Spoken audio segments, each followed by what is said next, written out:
Hello students, आज हम class 11 के chapter 4 motion in a plane का फोर्थ न्यूमेरिकल डिस्कस करेंगे। इस न्यूमेरिकल की स्टेटमेंट क्या है? The position of a particle is given by. किसी पार्टिकल की पोजीशन जो है वो हमें इस तरह से डिफाइन है। इस पोजीशन की जो वैल्यू है वो है 3ti प्लस में 2t² j प्लस में 5k। कैप है यहाँ पर आई जे के ऊपर। ये आई जे के क्या होता है?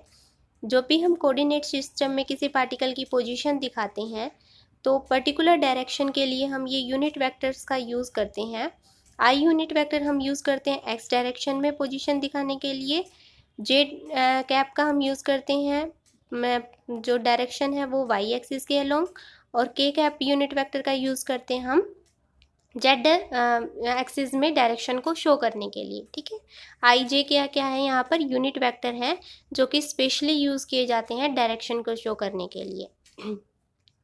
Where t is in seconds, जो टाइम है वो सेकेंड के अंदर है। And the coefficient have the proper unit for r to be in metres, और जो यहाँ पर आर है पोजीशन है उसकी जो यूनिट है वो मीटर है।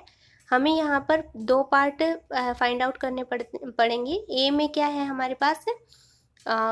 फाइंड आउट करना है हमें वेलोसिटी। वेलोसिटी के ब्रैकेट में जो टी लिखा हुआ है इसका मतलब क्या है? वेलोसिटी जो है वो टाइम का फंक्शन है, मतलब टाइम के साथ आपकी वेलोसिटी चेंज हो रही है। इसी तरह से एक्सेलरेशन भी टाइम का फंक्शन है, ये भी टाइम के साथ वेरी कर रहा है। तो हमें वेलोसिटी और एक्सेलरेशन निकालना है फर्स्ट पार्ट में। तो सेकेंड पार्ट में हमसे क्या बोल रहा है? Find the magnitude and direction of velocity at a time equal to 1 second. हमें वेलोसिटी का मैग्नीट्यूड भी फाइंड आउट करना है और डायरेक्शन भी फाइंड आउट करनी है। कितने टाइम पर? 1 सेकेंड पर। ठीक है, तो देखिए इसका सॉल्यूशन किस तरह से करते हैं।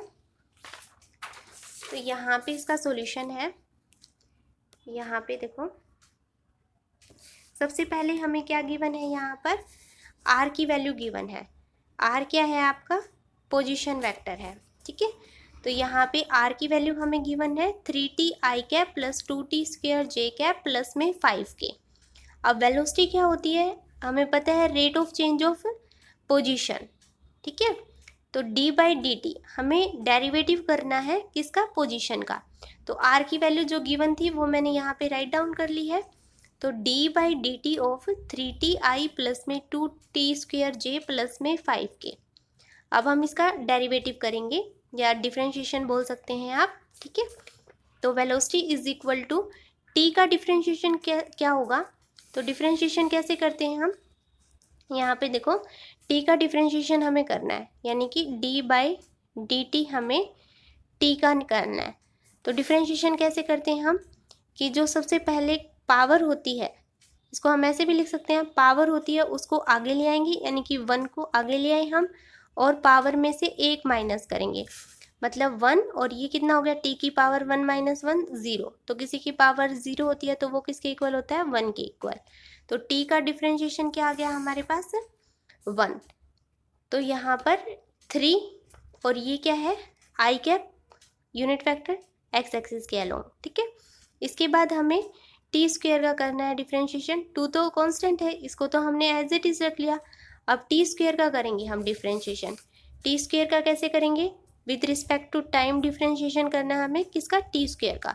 तो सबसे पहले पावर को आगे ले आओ, 2 को हम आगे ले आए, फिर पावर में से 1 माइनस करो, यानी कि 2 में से 1 गया 1, यानी कि जो आपका t² का डिफ्रेंशिएशन है वो किसके इक्वल आ गया?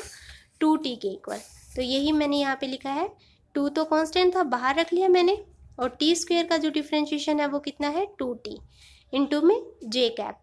ठीक है, और 5 क्या है? कांस्टेंट है, तो कांस्टेंट का डिफ्रेंशिएशन क्या होता है? 0 होता है, इंटू में k कैप। तो वेलोसिटी की वैल्यू हमारे पास क्या आ गई? 3i कैप प्लस 4 2 2 जा 4t j कैप। ठीक है, प्लस 0 k कैप। मतलब वेलोसिटी जो है वो x एक्सिस में है और y एक्सिस में 4t है। तो फर्स्ट पार्ट तो हमने फाइंड आउट कर लिया वेलोसिटी की वैल्यू। फिर हमें निकालना है एक्सेलरेशन। तो एक्सेलरेशन क्या होता है? Rate of change of velocity होता है। तो d by D T of v की वैल्यू, v की वैल्यू क्या आई है हमारे पास? ये आई है 3i प्लस 4t j। ठीक है, ये हमने राइट डाउन कर लिया। 0 को लिखो या नहीं लिखो एक ही बात है।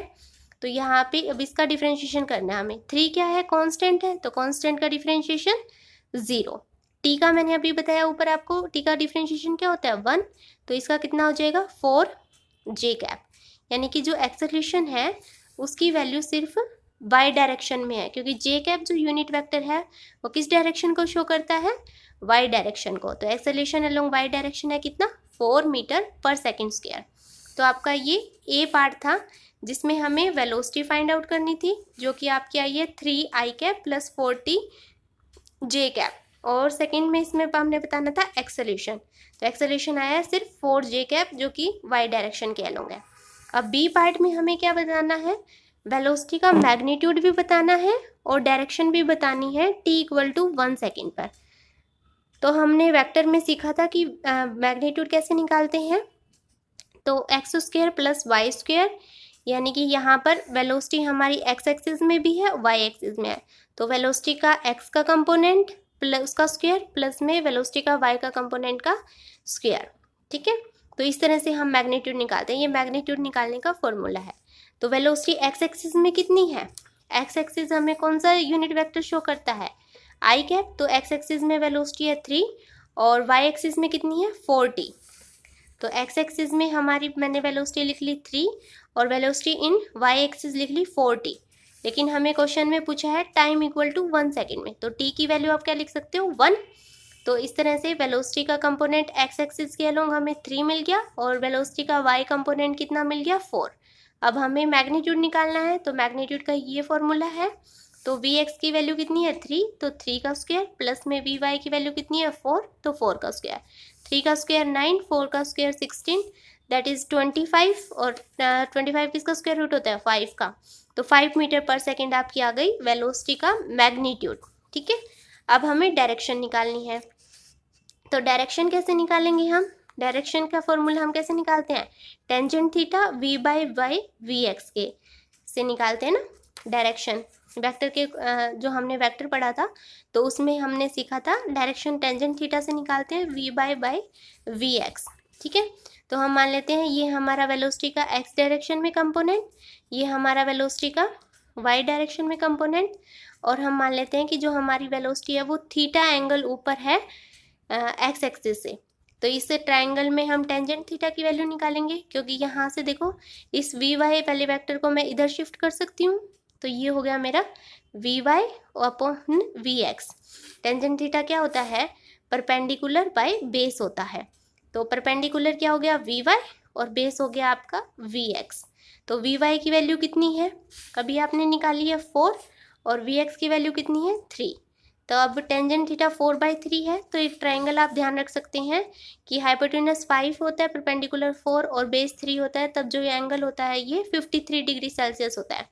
तो 53 डिग्री होता है, सॉरी, तो 4/3 53 डिग्री आपका ये एंगल निकल गया। जब ये परपेंडिकुलर 3 हो और बेस 4 हो तब ये जो एंगल होता है वो 37 होता है। ठीक है, लेकिन अभी हमारा 4/3 है तो ये जो एंगल है वो है 53 डिग्री। ठीक है, तो सेकंड पार्ट में हमसे यही पूछा था कि वेलोसिटी का मैग्नीट्यूड कितना होगा और उसकी डायरेक्शन कितनी होगी। तो ये वी एक्स जो कंपोनेंट है उससे 53 डिग्री एंगल पर होगी। तो ये न्यूमेरिकल था आपका 4.4। आई होप आपको ये न्यूमेरिकल क्लियर हो गया होगा। Thanks for watching.